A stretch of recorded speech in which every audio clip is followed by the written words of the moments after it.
புத்தராகிய கௌதமரின் இளம்பிராய வாழ்க்கை. கௌதமர் ஒரு சிறிய ராஜாங்கத்தின் இளவரசனாக இருந்தார். அவர் பிறந்தபோது ஒரு யோகியின் கணிப்பின்படி கௌதமர் ஒரு சிறந்த பேரரசனாகவோ அல்லது ஒரு மகத்தான துறவியாகவோ வருவார் என்று கூறப்பட்டது. இந்த கணிப்பினால் கௌதமரின் தந்தை சற்றே பரபரப்புக்கு உள்ளானார். கௌதமர் ஒரு துறவியாவதை அவரது தந்தை விரும்பவில்லை. அவர் ஒரு மாபெரும் பேரரசராக ஆக வேண்டுமென்றே விரும்பினார். ஏதேனும் துன்பம் அல்லது துயரத்தை காண நேர்ந்தால் அவர் ஒரு துறவியாக மாறக்கூடும் என்று நினைத்தார். எனவே கௌதமர் முழுமையான இன்பத்தில் திளைத்திருக்கும்படி சிறந்த உணவு, உடை மற்றும் உல்லாசங்களின் பிடியில் அவரை வைத்திருந்தார். அவருக்கு 19 வயது ஆகும்போது மிக அழகான ஒரு இளம்பெண்ணை திருமணம் செய்வித்து சமூகத்தின் சந்தடிகளிலிருந்து விலகியிருந்த ஒரு அரண்மனையில் கௌதமரை தனியாக வைத்திருந்தார். அங்கு அவர் இன்பமுடன் எந்த வகையான துன்பங்களையும் காணாதவராக வாழ்ந்தார். ஒரு நாள் கௌதமர் தன்னை நகர்வலம் அழைத்துச் செல்லுமாறு தேரோட்டியிடம் கேட்டார். அவர் நகர்வலம் சென்று கொண்டிருந்த போது முதுமையடைந்த ஒரு மனிதரை கண்டார். அதுவரையிலும் அவர் வாழ்வில் முதுமையடைந்த ஒரு மனிதரை ஒருபோதும் கண்டதில்லை. அவரது தந்தை இவை எல்லாவற்றிலிருந்தும் அவரை பாதுகாத்து வைத்திருந்தார். கௌதமர் அவருக்கு என்ன ஆயிற்று என்று கேட்டார். தேரோட்டி கூறினார், "ஓ, அவர் வயதான ஒருவர்" என்றார். "இது எப்படி நேர்கிறது?" என்று கௌதமர் கேட்டார். தேரோட்டி, "எல்லோருக்கும் ஒரு நாள் முதுமை ஏற்படும்" என்றார். கௌதமர் தன்னைத்தானே பார்த்து கொண்டார். அவர் ஒரு இளைஞராக இருந்தார். "என்ன, எனக்கும் கூடவா?" என்று வினவினார். தேரோட்டி கூறினார், "ஆமாம், அனைவருக்கும் முதுமை வருகிறது. அவர்கள் நீண்ட காலம் வாழ்ந்தால் அவர்களுக்கு முதுமை ஏற்படுகிறது. நான் இப்படி ஆகிவிடுவேன் என்று அறிந்து கொண்டது கௌதமருக்கு ஒரு மாபெரும் உணர்தலாக இருந்தது. நகர்வலத்தின் போக்கில் பின்னர் அவர் ஒரு நோய்வாய்ப்பட்ட நபரை காண நேர்ந்தது. நோயின் பாதிப்பினால் மிகுந்த துன்பத்தில் எழுந்திருக்க முடியாமல் ஒருவர் வீதியில் படுத்து கிடப்பதை கௌதமர் கண்டார். உடனே அவர், "தேரை நிறுத்து, இந்த மனிதருக்கு என்ன? அவர் என்ன செய்து கொண்டிருக்கிறார்?" என்று கேட்டார். தேரோட்டி, "ஓ, இவரா? துரதிருஷ்டவசமாக இவர் உடல் நலமில்லாமல் இருக்கிறார்" என்று பதில் கூறினார். கௌதமர் ஏதும் புரியாதவராக, "அப்படியென்றால் என்ன?" என்று வினவினார்.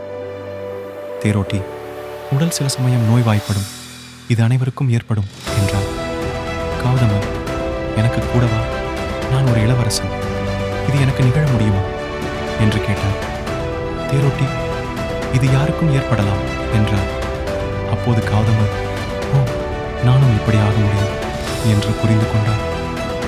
ஆயினும் இந்த அறிதல்களால் அவர் முற்றிலும் குழம்பி போனார்.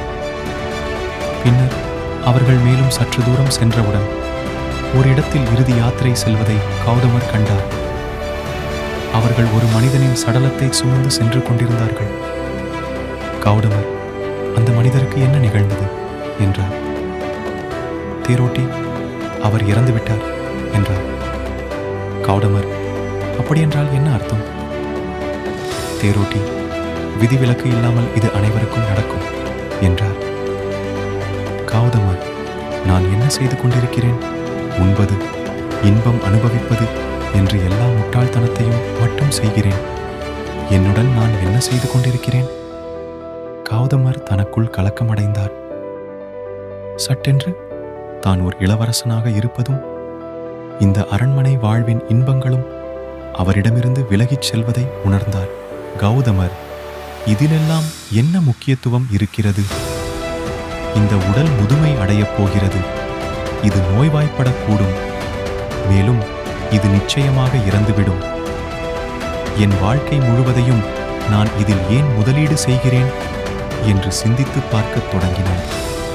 ஆனால் இதற்குள் அவருக்கு ஒரு ஆண் குழந்தை பிறந்திருந்தது.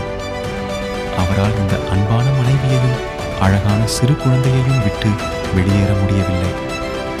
அவர் தன் சிந்தனையுடன் போராடினார். இந்த இடைவெளியில் சுமார் 1.5 ஆண்டு காலம் கடந்து விட்டிருந்தது. சிறுவனுக்கு 1.5 வயது இருக்கும்போது கௌதமரால் அதற்கு மேல் பொறுத்து கொள்ள முடியாமல் ஒரு நள்ளிரவில் யாரிடமும் சொல்லாமல் ஒரு திருடனைப் போல அரண்மனையிலிருந்து நழுவி திரும்ப வரும் எண்ணமின்றி புறப்பட்டார். இந்த வாழ்வை பற்றிய உண்மையை நான் அறிய விரும்புகிறேன் என்ற தேடலில் அவர் நடக்கலானார். ஞானோதயம் அடைவதற்கான புத்தரின் பாதை அப்பொழுது இந்தியாவில் பல்வேறு பயிலகங்கள் நிறுவப்பட்டிருந்த ஒரு காலகட்டமாக இருந்தது. ஒரு கட்டத்தில் 1800க்கும் மேற்பட்ட வெவ்வேறு ஆன்மீக வழிமுறைகள், 1800 மாறுபட்ட வகையான யோக முறைகள் செயல்படுத்தப்பட்டன. இன்று மருத்துவ அறிவியல் எப்படி ஆகிக் கொண்டிருக்கிறதோ அதைப்போல அன்று ஆன்மீக முறைகள் இருந்தன. அதாவது 25 ஆண்டுகளுக்கு முன்பு நீங்கள் ஒரு மருத்துவ பரிசோதனை செய்ய விரும்பினால் உங்களது குடும்ப மருத்துவர் மட்டுமே தேவைப்பட்டார். ஆனால் இன்றைக்கு உங்கள் உடலின் ஒவ்வொரு பகுதிக்கும் ஒரு மருத்துவர் இருக்கிறார். அதைப்போலவே யோக முறைக்கும் நிகழ்ந்தது. யோகாவின் வெவ்வேறு சிறிய அம்சங்களில் மக்கள் நிபுணத்துவம் பெறத் தொடங்கினர். ஒரு குறிப்பிட்ட புள்ளியை கடக்கும்போது நிபுணத்துவம் அடைவதென்பது நகைப்புக்குரியதாகிறது. இது யோகாவுக்கு நிகழ்ந்தது. தனித்துவமான 1800 விதமான யோக முறைகள் நிகழ்ந்தபோது அது அந்த புள்ளியை கடந்தது. அப்போதுதான் பதஞ்சலி வந்தார்.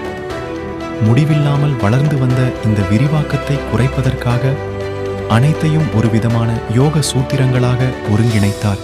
பதஞ்சலிக்கு பிந்தையதொரு காலத்தில் கௌதமர் வந்தார். ஆனால் அப்போதும் நிறைய விஷயங்கள் இருந்தன. அவர் யோகாவின் ஒவ்வொரு பயிலகமாகச் சென்று 8 வெவ்வேறு வகையான சமாதிகளை பின்பற்றினார். அவை அனைத்தும் அற்புதமான அனுபவங்களாக இருப்பதை அவர் கண்டார். ஆயினும் எதுவும் அவருக்கு விடுதலை அளிக்கவில்லை. இந்த நிலையில் அவர் ஒரு சமணாவாக நடக்க ஆரம்பித்தார். இந்த ஒரு குறிப்பிட்ட முறையில் அவர்கள் தங்களுக்கு உணவு தேவை என்று ஒருபோதும் கேட்க மாட்டார்கள். இதுவே அவர்களது அடிப்படையான பயிற்சி. அவர்கள் உணவை தேடி செல்வதில்லை. ஏனென்றால் பிழை திருத்தலின் மிக அடிப்படையான உள்ளுணர்வை வெல்வதற்கு அவர்கள் விரும்புகிறார்கள். சமணாக்கள் வெறுமனே நடந்து கொண்டே இருப்பார்கள். ஒருபோதும் உணவு கேட்க மாட்டார்கள். ஆனால் இந்த கலாச்சாரம் உணர்ச்சி மிக்கதாக இருந்தது. ஆன்மீகத்தன்மை வாய்ந்த ஒரு நபர் நடந்து செல்வதை அவர்கள் கண்டால் மக்கள் வீட்டில் சமைத்து அவருக்கு பின்னால் ஓடி அவர் எங்கிருந்தாலும் அவருக்கு உணவளிப்பார்கள்.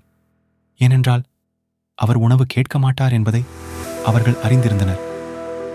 இன்றைக்கு நீங்கள் ஒரு சமணாவாக இருந்தால் நடந்து நடந்து உயிர் துறந்து விடுவீர்கள். அந்த நாட்களில் மக்கள் அவரது சாதனாவை உணர்ந்து அங்கீகரித்தனர்.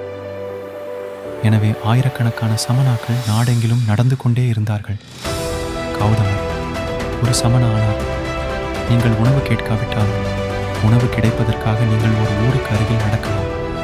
ஆனால் கௌதமர் மிகவும் தீவிரமானவராக எங்கும் நிற்காமல் நடந்து கொண்டே இருந்தார். இதனால் அவர் வெறும் எலும்பும் தோளுமாக உருமாறிவிட்டார்.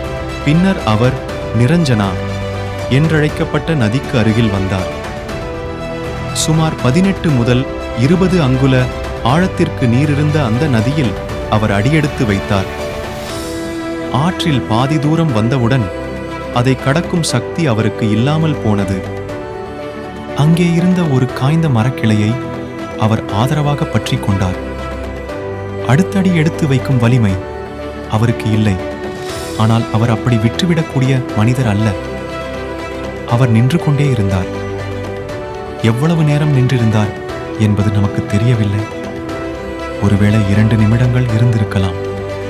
மிகவும் பலவீனமாக உணரும்போது அந்த 2 நிமிடங்கள் பல ஆண்டுகள் போல தோன்றியிருக்கலாம். பின்னர் நின்ற நிலையிலேயே இருந்தபோதுதான் அவர் உணர்ந்தார், நான் எதற்காக முயற்சி செய்கிறேன்?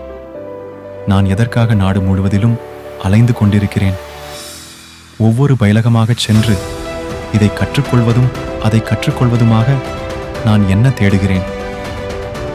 சிந்தனையின் முடிவில் அவர் உணர்ந்தார், உண்மையில் இங்கு எதுவும் இல்லை.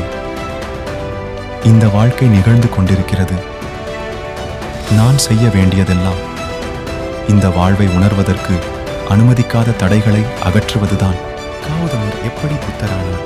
எல்லாமே தனக்குள்ளேயே இருப்பதையும் வேறு எங்கும் தேட அவசியமில்லை என்பதையும் அவர் உணர்ந்தபோது திடீரென்று அவருக்கு அடுத்த அடி, மேலும் அடுத்த அடி எடுத்து வைக்கும் சக்தி பிறந்தது. அவர் ஆற்றைக் கடந்து இப்போது மிகவும் பிரபலமாக இருக்கும் போதி மரத்தின் கீழ் அமர்ந்தார். அது ஒரு பௌர்ணமி இரவு. இந்த உறுதியுடன் அவர் அங்கு அமர்ந்தார். என் இருப்பின் தன்மையை இப்போது நான் உணர வேண்டும், அல்லது நான் இங்கேயே அமர்ந்து இறந்து விடுவேன்.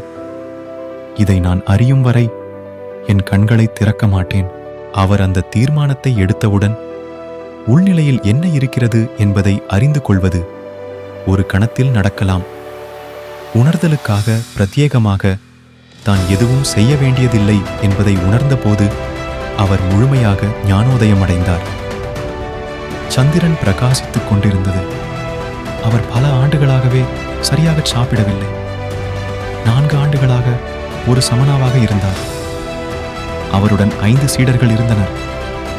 அவர்கள், இவர் உண்மையானவர், இவர் சாப்பிடாததால் உண்மையிலேயே உறுதியானவர் என்று நினைத்திருந்தனர். இப்போது அவர் ஏதோ உற்சாகமான நிலையில் இருப்பதையும் அவர் முகத்தில் ஒரு ஒளியையும் கண்டனர். அவர் கண்களை திறந்து போதனை வழங்குவதற்காக அவர்கள் காத்திருந்தார்கள்.